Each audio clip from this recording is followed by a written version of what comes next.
दोस्तों ध्रुव राठी को आजकल कौन नहीं जानता है। फिर उसका एक वीडियो आया है, बहुत ही बेहतर वीडियो है reality of Aurangzeb, Shivaji Maharaj and Modi, तीनों में क्या फ़र्क है और किस तरह से ब्रेन वॉश होता है। पूरा वीडियो देखिए, पता चलेगा आपको। ये पूरा वीडियो। नमस्कार दोस्तों, साल 2024 में हो रही इलेक्शंस में अगर कोई नेता औरंगजेब और मुगलों की बात करनी शुरू कर दे अपनी कैंपेनिंग के दौरान, तो आप शायद सोचोगे कि ये क्या मजाक चल रहा है, लेकिन प्रधानमंत्री नरेंद्र मोदी ने यही किया। कांग्रेस को औरंगजेब के अत्याचार याद नहीं आते, जिसने हमारे सैकड़ों मंदिरों को तोड़ा। ऐसी चीजें गलती से नहीं बोली जाती, ये एक सोची समझी गई चाल है। आइए एक सैर करते हैं दोस्तों व्हाट्सएप ब्रेन वॉशिंग माफिया के डिपार्टमेंट नंबर 2 की।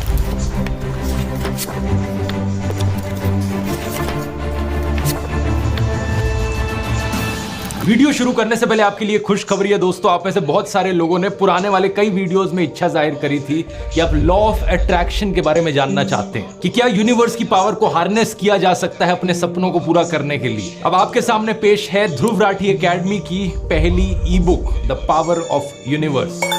मेरे दोस्त और हमारे रिसर्चर विजेता दहिया ने यह किताब लिखी है लॉ ऑफ अट्रैक्शन और कई सारी ऐसी मिस्ट्रीज पर। मैंने ये किताब पढ़ी और मुझे इतनी बढ़िया लगी कि मैंने इसका फॉरवर्ड भी लिखा है। आपको इसे पढ़ने में 1 से 1.5 घंटे का समय लगेगा और कुछ ऐसा मिलेगा जो पूरी जिंदगी आपके साथ रहेगा। ये शायद से देश की पहली ऐसी सेल्फ हेल्प बुक है जो फिलॉसफी, स्पिरिचुअलिटी और सेल्फ हेल्प की बात करती है एक साइंटिफिक और रैशनल माइंडसेट के साथ। ऊपर से इतनी एंगेजिंग है कि ये कहानी की तरह चलती है। इसमें लॉ ऑफ अट्रैक्शन क्या है, इसकी detailed history, vibrations, aura, water memory, homoeopathy, Jiddu Krishnamurti, John Nash, mind control, एक पूरी दुनिया की सैर कराई गई है। इसे डाउनलोड करने का लिंक नीचे डिस्क्रिप्शन में मिल जाएगा या फिर आप इस QR कोड को भी स्कैन कर सकते हैं। हिंदी और इंग्लिश दोनों में ये अवेलेबल है ई बुक। और विजेता ने कहा था कि इसका प्राइस कम से कम रखा जाए ताकि ज्यादा से ज्यादा लोग इसे पढ़ सके और उनकी लाइफ में उन्हें फायदा हो। तो अभी के लिए हमने इसका प्राइस सिर्फ 59 रुपीज रखा है। आप में से इस वीडियो को देखने वाला हर एक इंसान इसको अफोर्ड कर पाएगा। तो नीचे दिए गए लिंक पर जाकर चेकआउट कर सकते हैं। और अब आते हैं वीडियो पर। यूट्यूबर रणवीर अलाहाबादिया अपने पॉडकास्ट पर एक गेस्ट का इंटरव्यू कर रहे थे और एक सवाल उन्होंने अपने गेस्ट से पूछा कि किन 3 इंडियंस को देश छोड़कर चले जाना चाहिए और कभी वापस नहीं आना चाहिए। 3 Indians that should leave India and never return are। अब पहली बात तो इस सवाल ही अपने आप में बहुत भद्दे किस्म का सवाल है, लेकिन वहां बैठे गेस्ट ने इस सवाल को लेकर कोई ऑब्जेक्शन नहीं किया। उन्होंने 3 इंडियंस के नाम गिनाने शुरू कर दिए। अब ये सवाल अगर आपसे पूछा जाएगा तो आपके मन में क्या आएगा? देश के सबसे बड़े आतंकवादी, गैंगस्टर्स, मर्डरर्स, या फिर आप सबसे बड़े भ्रष्टाचारी, करप्ट लोगों के नाम सोचोगे जिन्होंने लाखों करोड़ों रुपए की चोरी कर रखी हो। लेकिन नहीं, इस आदमी ने जो 3 नाम सुना है वो कुछ और ही थे। बरखा दत्त, प्रोफेसर इरफान हबीब, रोमिला थापर। बरखा दत्त एक जर्नलिस्ट है जिनका नाम आपने सुना होगा, लेकिन बाकी जो 2 नाम हैं, इरफान हबीब और रोमिला थापर, ये एक्चुअली में हिस्टोरियंस हैं। आखिर इतनी एक्सट्रीम नफरत किसी के दिल में हिस्टोरियंस को लेकर आखिर क्यों होगी? इसके पीछे जवाब है दोस्तों इस ब्रेन वॉशिंग माफिया का दूसरा डिपार्टमेंट। क्योंकि रोमिला थापर कहती हैं कि हम हिंदू लोग गुलाम नहीं थे। सही सुना आपने, इसी कारण से गुस्सा है ये लोग रोमिला थापर से, क्योंकि वो कहती हैं कि हमारे जो पूर्वज थे, हमारे पूर्वज हिंदू लोग किसी के गुलाम नहीं थे, वो आजाद लोग थे। ये बड़ी दिलचस्प बात है क्योंकि आमतौर पर हमारे समाज में लोग एक दूसरे को गाली देते हैं ऐसी चीजें कहकर कि तुझे तो मैं अपने घर पे नौकर भी ना रखूं, तेरी औकात क्या है, तू तो गुलाम है। और लोग ऑफेंडेड फील करते हैं जब उन्हें गुलाम या नौकर बुलाया जाए तो। लेकिन यहाँ पर केस इसका बिल्कुल उल्टा है। रोमिला थापर कहती हैं कि आप गुलाम नहीं थे, आप नौकर नहीं थे, लेकिन ये भाजपाई हिंदू, उनसे गुस्सा है इस चीज को लेकर कि कैसे कह दिया कि हम आजाद थे, ऐसे कैसे हमसे गुलामी का लेबल आपने छीन लिया। रोमिला थापर, भारत छोड़ो।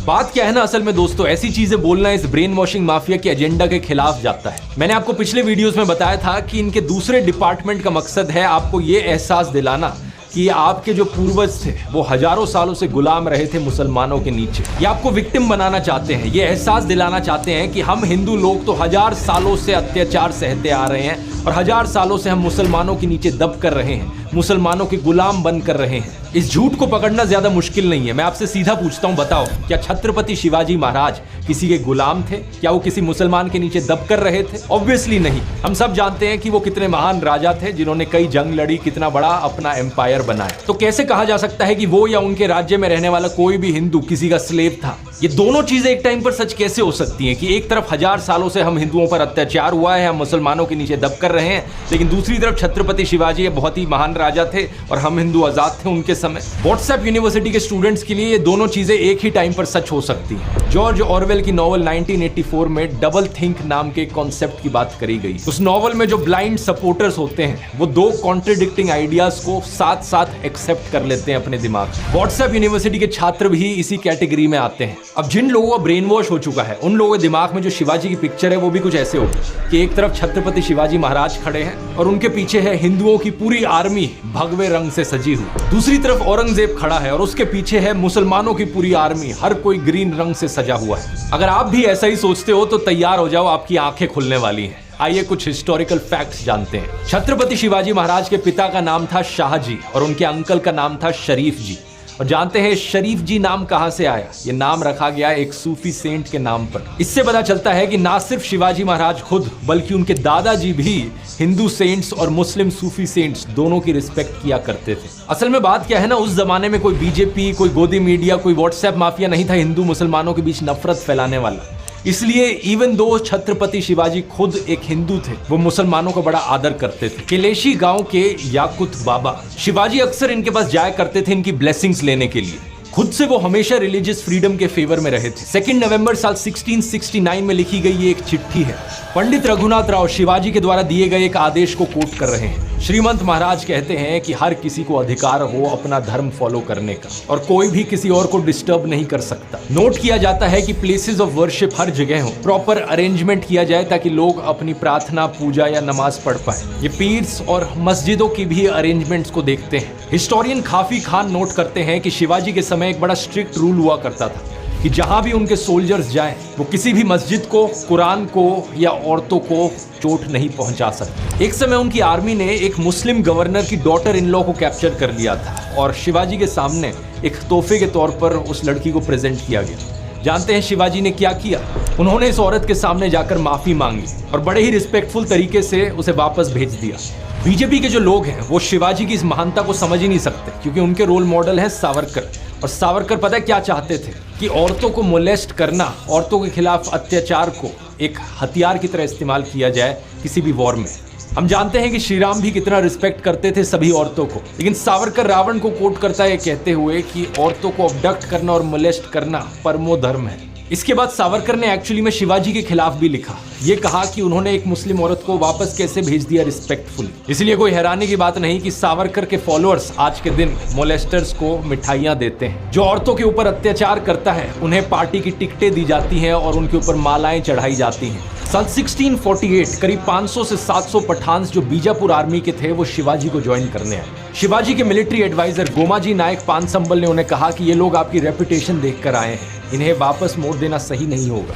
ग्रैंड डफ के द्वारा लिखी गई किताब हिस्ट्री ऑफ द मराठाज में हमें पता चलता है कि छत्रपति शिवाजी ने इस एडवाइस को ना सिर्फ सुना बल्कि इसे अपनी पॉलिसी बना दिया। इसी की वजह से ही शिवाजी की आर्मी में ढेर सारे मुसलमान थे और बहुत से मुस्लिम जनरल्स भी थे। वीके राजवाड़े अपनी किताब मराठांच्या इतिहासची साधने के वॉल्यूम 17 पेज नंबर 17 पर लिखते हैं, शिवाजी के सरनोबत यानी कि इन्फेंट्री चीफ एक मुस्लिम थे, नूर खान बेग। सभासद बखर के पेज नंबर 76 पे आपको शिवाजी के लेफ्टिनेंट का नाम भी मिलेगा, शामा खान। शिवाजी के टॉप नेवी चीफ्स में से दो लोग थे, दौलत खान और दरिया सारंग। इसके अलावा कुछ और भी थे जैसे कि सिद्दी हिलाल और इब्राहिम खान जो कि उनकी आर्टिलरी का कमांड संभाल रहे थे। उनके सेक्रेटरी ऑफ इंटेलिजेंस भी खुद एक मुस्लिम थे, मौलाना हैदर अली। क्या आप जानते हैं इन सब चीजों के बारे में? शिवाजी महाराज की एक ये पेंटिंग है जो जरूर आपने कहीं ना कहीं देखी होगी क्योंकि ये व्हाट्सएप पर बहुत ज्यादा फैलाई जाती है। इसमें दिखाया गया है कि शिवाजी आदिल शाही सल्तनत के अफजल खान को मार रहे हैं। इसे इतना ज्यादा फैलाया जाता है क्योंकि इसमें एक हिंदू मुस्लिम को मार रहा है। लेकिन क्या आप ये जानते हैं कि अफजल खान के एडवाइजर कौन थे? कृष्णमूर्ति भास्कर कुलकर्णी, एक हिंदू ब्राह्मण। और ये किसके एडवाइस पर शिवाजी महाराज ने अपने पास एक लोहे का क्लॉ रखा था? उनके मुस्लिम बॉडीगार्ड रुस्ताम जमा के एडवाइस पर। तो यहाँ एक हिंदू राजा का एक मुस्लिम बॉडीगार्ड था और वहां एक मुस्लिम राजा का एक हिंदू एडवाइजर था। ये सारी चीजें आपको व्हाट्सएप पर कभी नहीं बताई जाएंगी क्योंकि उनके ब्रेन वॉश करने के एजेंडा के खिलाफ जाता है। अच्छा, और औरंगजेब का क्या यहाँ पर? औरंगजेब की बात करके हमने इस वीडियो की शुरुआत करी थी। व्हाट्सएप के अनुसार औरंगजेब तो एक कट्टर मुसलमान था जो हिंदुओं के खिलाफ था, तो इसका मतलब उसकी आर्मी में तो कोई हिंदू हो नहीं सकता ना। लेकिन गलत। बैटल ऑफ पुरंदर में जहाँ शिवाजी ने अपने 23 किले खोए जिसके बाद उन्हें आगरा में एक बंदी बना दिया गया, जानते हैं औरंगजेब की आर्मी को कौन लीड कर रहा था? मिर्जा राजा जयसिंह, एक हिंदू राजपूत। गोविंद पंसारे अपनी किताब हू वाज शिवाजी में बताते हैं कि 400 ब्राह्मणों ने इस लड़ाई के दौरान कोटि चंडी यज्ञ किया था इस उम्मीद से कि शिवाजी की हार हो। और ये सुनने के बाद अगर आप सोचते हो कि ये 400 ब्राह्मण तो एंटी नेशनल लोग थे, तो आपकी सोच गलत है। ये 400 ब्राह्मण लोग सिर्फ पूजा कर रहे थे अपने किंगडम की विक्ट्री के लिए, जिस किंगडम में ये रहते थे। सालेरी की लड़ाई के बाद औरंगजेब के लेफ्टिनेंट्स ने दक्षिण में एक हिंदू ब्राह्मण को एम्बेसडर के तौर पर भेजा था ताकि शिवाजी से वापस से फ्रेंडली रिलेशंस बनाए जा सके। दूसरी तरफ से शिवाजी ने काजी हैदर को अपना दूत भेजा, यानी कि एक मुस्लिम राजा का हिंदू एम्बेसडर था और एक हिंदू राजा का एक मुस्लिम एम्बेसडर था। और ये इकलौता ऐसा एग्जाम्पल नहीं है, ऐसे ढेर सारे एग्जाम्पल्स आपको मिल जाएंगे। औरंगजेब ने अपने चीफ दीवान के तौर पर एक हिंदू को अपॉइंट किया था, राजा रघुनाथ रे। और साल 1664 में जब रघुनाथ रे का देहांत हुआ, पता है औरंगजेब ने क्या कहा था? कि ये इतिहास के सबसे महान एडमिनिस्ट्रेटर थे जिन्हें जानते थे। औरंगजेब के शासन में मुगल हुकूमत में एलीट लेवल्स पर जो हिंदू पार्टिसिपेशन था वो 50% बढ़ गया था। मुगलों में जो नोबिलिटी थी, नवाब्स और निजाम्स की, उनमें हिंदूज की पॉपुलेशन 31.6% पर थी। एम आथर अली अपनी किताब the Mughal nobility under Aurangzeb के पेज नंबर 35 पर लिखते हैं, साल 1679 में करीब 72 राजपूत मनसबदार थे औरंगजेब के अंडर। मराठा मनसबदारों की संख्या इससे भी ज्यादा थी, 96 पर, यानी कि टोटल में से 1/5 सिर्फ मराठा थे। औरंगजेब ने इतने मराठाओं को एम्प्लॉय कर रखा था ताकि वो डेक्कन तक अपनी पहुंच बना सके। लेकिन क्या इन सब चीजों का मतलब ये हुआ कि औरंगजेब एक सेक्युलर राजा था जो सभी धर्मों को एक बराबर देखता था? नहीं। औरंगजेब के समय में एक्चुअली में कई हिंदू मंदिरों को तोड़ा गया था। Historian S.A.A. रिजवी लिखते हैं कि जो अकबर के समय पॉलिसी थी को एग्जिस्टेंस की, सभी धर्मों को एक बराबर देखने की, औरंगजेब के शासन में वो धीरे धीरे खत्म होती गई। साल 1665 में औरंगजेब ने हिंदू ट्रेडर्स पर लग रही कस्टम ड्यूटीज को बढ़ाया और दुगना कर दिया जो मुस्लिम ट्रेडर्स पे करते थे उससे। 2 साल बाद मुस्लिम्स पर लगने वाली सारी कस्टम ड्यूटीज को अबॉलिश कर दिया गया। साकी मुस्तईद खान की मासिर-ए-आलमगिरी एक फारसी भाषा की किताब है। इसमें लिखा गया है कि कैसे औरंगजेब ने ऑर्डर्स दिए थे कि हिंदू मंदिरों को तोड़ दिया जाए ताकि इस्लाम को ढंग से एस्टैब्लिश किया जा सके। व्हाट्सएप का माफिया प्रोफेसर और हिस्टोरियन इरफान हबीब को एक विलन बना देता है, क्योंकि वो कहता है कि इरफान हबीब कभी इनकी बात ही नहीं करते। लेकिन एक्चुअली में प्रोफेसर इरफान हबीब ने कभी भी इन चीजों को मना नहीं किया। इन्होंने कहा है कि कैसे औरंगजेब ने मथुरा और वाराणसी में मंदिरों को तोड़कर मस्जिद बनाए। एक और हिस्टोरियन जिनके खिलाफ बहुत नफरत फैलाई जाती है इस माफिया गैंग के द्वारा, वो है ऑड्री ट्रुश्के। लेकिन उनके इस आर्टिकल को देखिए जो इन्होंने स्क्रोल में लिखा था। इन्होंने भी कह रखा है कि औरंगजेब ने बड़े बड़े मंदिरों को टारगेट किया। लेकिन अब तैयार हो जाइए दोस्तों कहानी में एक ट्विस्ट के लिए। साल 1654 में औरंगजेब ने एक प्रिंसली ऑर्डर भेजा था राणा राज सिंह को, जो कि मेवाड़ के हिंदू राजपूत राजा थे। इन्होंने कहा था कि बड़े बड़े राजा ईश्वर की परछाई होते हैं और हर राजा को इस बात पर ध्यान देना चाहिए कि हर मजहब के लोग उसके शासन में शांति से रहें, प्रॉस्पेरिटी में रहें। एकदम इन्होंने वक्त बदल दिया, जज्बात बदल दिए, जिंदगी बदल दी। इसी चिट्ठी में इन्होंने हर उस राजा के खिलाफ लिखा जो तासुब करता है, बिगिटरी करता है, किसी भी भगवान की जगह को तबाह करके। इन्होंने लिखा कि जब ये सत्ता में आएंगे तो इन सारी अन इस्लामिक प्रैक्टिसेस को होने से रोक देंगे। इतना ही नहीं, आगे सुनो। औरंगजेब ने अपने आप को राजा घोषित किया 31 जुलाई साल 1658 को, और फरवरी 1659 में उसने एक फरमान भेजा बनारस में। इस फरमान में लिखा था कि उन्हें पता चला है कि कुछ हिंदू लोगों को यहाँ पर हरास किया गया है, स्पेशली कुछ ब्राह्मण लोग जो यहाँ पुराने मंदिरों में बैठे हुए हैं। इन्होंने इस फरमान में लिखा कि सभी ऑफिशियल्स को ऑर्डर किया जाता है कि कोई भी इस जगह में डिस्टर्बेंस नहीं फैलाएगा, ना किसी ब्राह्मण ना किसी हिंदू पर कोई चोट आनी चाहिए। ये कोई 1-2 ऐसे इंसिडेंट्स नहीं है, काफी है। साल 1687 में औरंगजेब ने बनारस के एक घाट पर खाली जमीन पर ऑर्डर किया कि यहाँ पर घर बनाए जाएं पायस ब्राह्मण्स और होली फकीर्स के लिए। साल 1680s में औरंगजेब ने एक रिलीजियस डिस्कशन करी बैरागी हिंदू शिव मनगलदास महाराज के साथ और तोहफों की उन्होंने बरसात करी। साल 1691 में चित्रकूट में एक बालाजी मंदिर को सपोर्ट करने के लिए उन्होंने महंत बालकदास निर्वाणी को जमीन दी, टैक्स फ्री, और 8 गांव दिए। लिस्ट बहुत लंबी है। इलाहाबाद, वृंदावन, बिहार, अलग अलग जगहों पर औरंगजेब ने मंदिरों को बनाने के लिए जमीन दी या लोगों को बढ़ावा दिया कि वो मंदिर बनाए। सेम पॉलिसी हिंदुओं के लिए ही नहीं बल्कि जैन्स के लिए भी एक्सटेंड करी गई। लेट 1650s में औरंगजेब ने जमीन दी शत्रुंजिया, गिरनार और माउंट अब्बू की जगहों पर। ये सारी जैन पिलग्रिमेज डेस्टिनेशन है गुजरात में। ये सब सुनकर दोस्तों आप थोड़ा कंफ्यूजन में आ रहे होंगे कि एक तरफ औरंगजेब मंदिरों को तोड़ रहा था लेकिन दूसरी तरफ मंदिर बनाने के लिए ये जमीन दान कर रहा था। ये कैसे हो सकता है? औरंगजेब एक कम्युनल राजा था या एक सेक्युलर राजा था? इस सवाल का जवाब ढूंढने में मैं आपकी थोड़ी मदद करता हूँ। आप मुझे ये बताओ, बीजेपी पॉलिटिशियन नरेंद्र मोदी क्या ये एक कम्युनल पॉलिटिशियन है या ये एक सेक्युलर पॉलिटिशियन है? टाइम्स ऑफ इंडिया के एक आर्टिकल में एमिनेंट हिस्टोरियन हरबंस मुखिया नरेंद्र मोदी को एक मॉडर्न पैरेलल बुलाते हैं औरंगजेब का। ऐसा इसलिए क्योंकि नरेंद्र मोदी और औरंगजेब के बीच में बहुत सारी सिमिलैरिटीज हैं। सबसे पहले तो दोनों का जन्म गुजरात में हुआ था। मोदी का जन्म वडनगर में हुआ था और औरंगजेब का जन्म दाहोद में हुआ था। दूसरा, नरेंद्र मोदी खुद को फकीर बताते हैं, कहते हैं कि 30 सालों तक वो भिक्षा पर जिए हैं। मैं 35 साल तक भिक्षा मांग करके खाया हूं। औरंगजेब भी खुद को एक साधु की तरह बताता था। कहा जाता है कि औरंगजेब ने शुरुआत में अपने पैसे कमाए कुरान की कॉपियां बनाकर और नमाज की टोपियों की स्टिचिंग करके। तीसरा, दोनों के दोनों सत्ता के बड़े भूखे थे और इस सत्ता के लालच में आकर दोनों ही कभी कम्युनल बन जाते, कभी सेक्युलर बन जाते, डिपेंडिंग अपॉन द सिचुएशन। मैं अपने मन से बनाकर नहीं बोल रहा इन चीजों को, इन आर्टिकल्स को देखो। नरेंद्र मोदी इस्लाम की प्रशंसा कर रहे हैं कि इस्लाम पीस और हार्मनी का मैसेज फैलाता है। पीएम मोदी कहते हैं कि मुसलमान यूथ के लिए उनका एक विजन है, एक हाथ में कुरान हो और दूसरे हाथ में कंप्यूटर हो। पीएम मोदी कहते हैं कि मालदीव्स की आइकॉनिक फ्राइडे मस्जिद की कंजर्वेशन में इंडिया मदद करेगा। पीएम मोदी बीजेपी वर्कर्स को एडवाइस देते हैं कि प्लीज एंटी मुस्लिम रिमार्क्स मत फैलाओ। इन ट्वीट्स को भी देखिए। पीएम मोदी ईद पर बधाई देते हैं, कहते हैं प्रॉफिट मोहम्मद की टीचिंग्स को हमें फॉलो करना होगा। मुहर्रम की ओकेजन पर लोगों को हजरत इमाम हुसैन के सैक्रिफाइस का याद दिलाते हैं। ये तो हो गए हमारे सेक्युलर मोदी। अब दूसरी तरफ कम्युनल मोदी को देखिए। सीए एनआरसी प्रोटेस्ट के दौरान पीएम मोदी कहते हैं कि ये आग लगाने वाले कौन हैं, इनके कपड़े देखकर इन्हें पहचाना जा सकता है। ये आग लगाने वाले कौन है वो उनके कपड़ों से ही पता चल जाता है।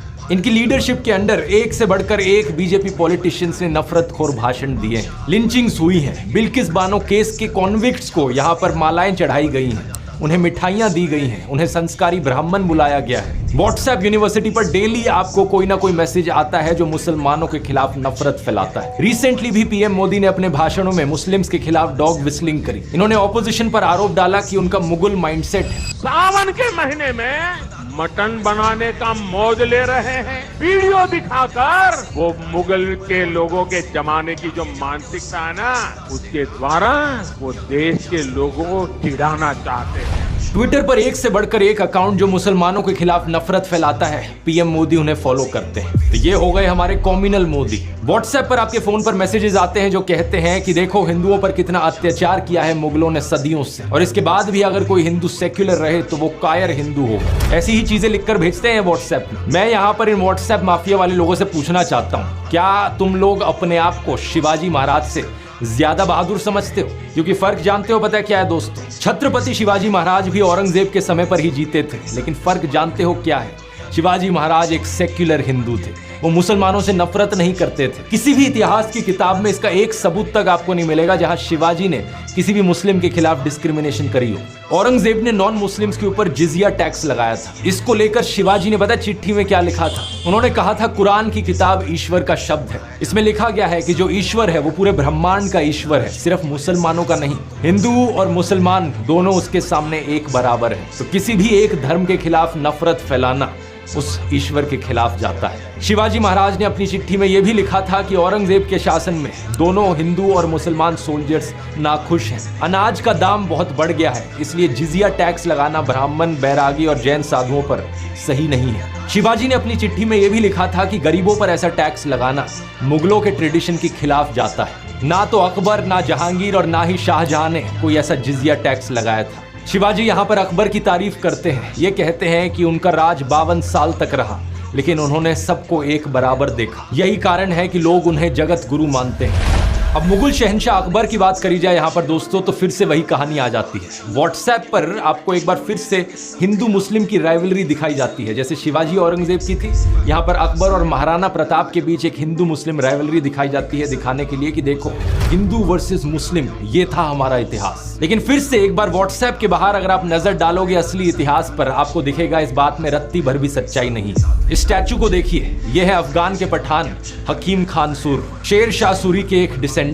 ये एक मुस्लिम वॉरियर हैं जो बड़ी महानता से महाराणा प्रताप की साइड पर लड़े थे और इन्होंने अपनी जान खोई थी हल्दी घाटी की लड़ाई में। दूसरी तरफ अकबर के पास थे हिंदू जनरल राजा मान सिंह और उनकी आर्मी में ढेर सारे राजपूत सोल्जर्स। व्हाट्सएप पर आने वाले मैसेजेस आपको कहानी सुनाते हैं कि कैसे औरंगजेब के समय में विश्वनाथ मंदिर को तोड़ा गया, लेकिन जो वो आपको नहीं बताते वो ये कि इस मंदिर को बनाया किस समय गया था। अकबर के शासन में इसे बनाया गया था राजा मान सिंह के सुपरविजन में। अगर एक मुगल शहंशाह ने इस मंदिर को तोड़ा तो दूसरे मुगल शहंशाह ने इस मंदिर को बनाया भी। प्रधानमंत्री मोदी की सरकार ने भी अकबर को एडमायर किया था अपनी G20 की किताब Bharat the mother of democracy में।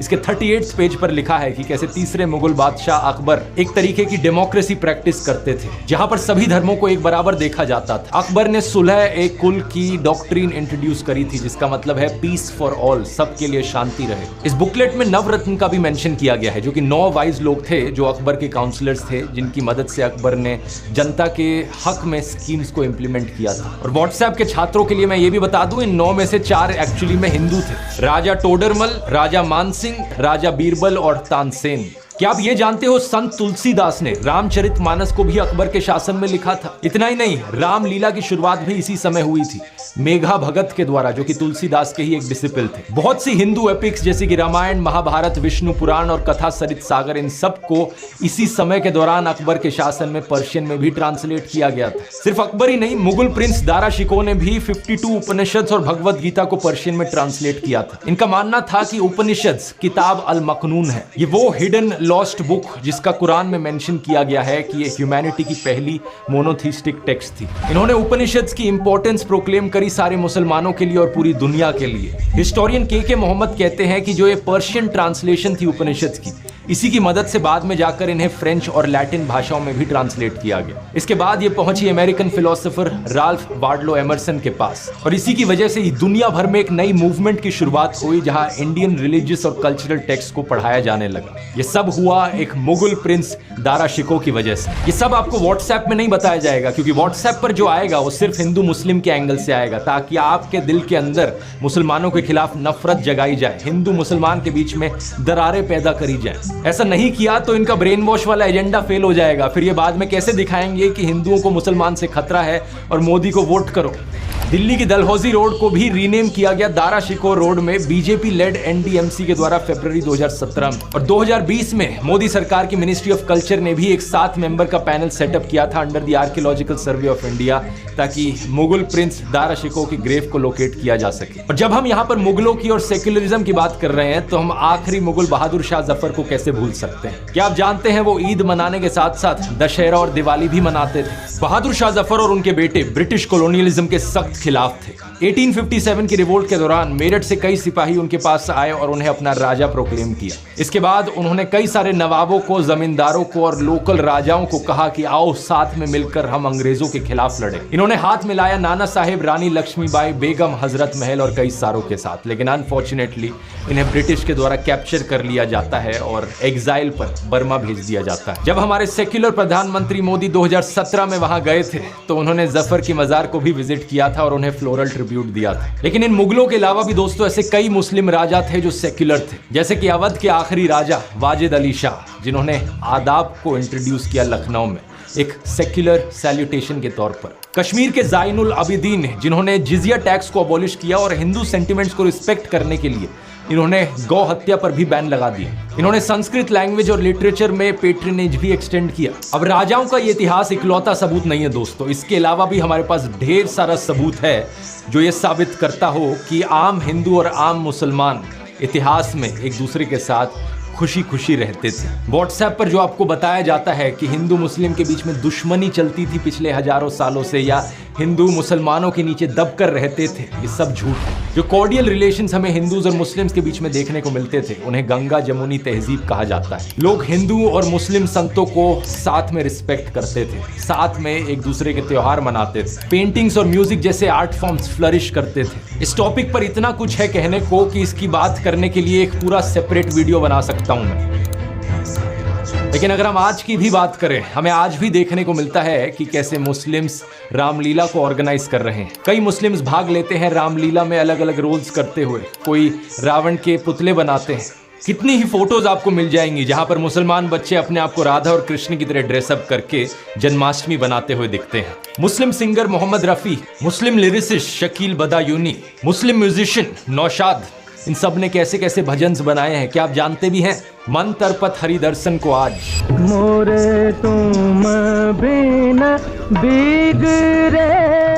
आज हमें यह भी देखने को मिलता है कि हिंदूज इफ्तार पार्टीज ऑर्गेनाइज कर रहे हैं मुस्लिम्स के लिए। ये जरूर है कि कम्युनल दंगे हमें टाइम टू टाइम देखने को मिले हैं। नफरतखोर लोग टाइम टू टाइम निकल कर आए हैं जो हिंदू मुसलमान को बांटना चाहते हैं, हमारे देश में एक दरार बनाना चाहते हैं। लेकिन पिछले 1000 सालों में जो भी कुछ हुआ हमारे देश में, हम हिंदुओं ने और मुसलमानों ने साथ में मिलकर उसे सहा है। वो कहते हैं हिस्ट्री ऑफन रिपीट्स इटसेल्फ। हमारे सामने आज फिर एक सत्ता का भूखा नेता खड़ा है जो हमें बांटना चाहता है, डिवाइड एंड रूल का खेल खेलना चाहता है। ये करने के लिए व्हाट्सएप और गोदी मीडिया पर जबरदस्त प्रोपेगेंडा फैलाया जाता है ताकि हमारे दिलों के अंदर नफरत बोई जा सके। कंगना रनौत जैसे लोग हैं जो हमारे फ्रीडम फाइटर्स को डिसरिस्पेक्ट करते हैं, ये कहकर आजादी अगर भीख में मिले तो क्या वो आजादी हो सकती है? आप खुद बताइए।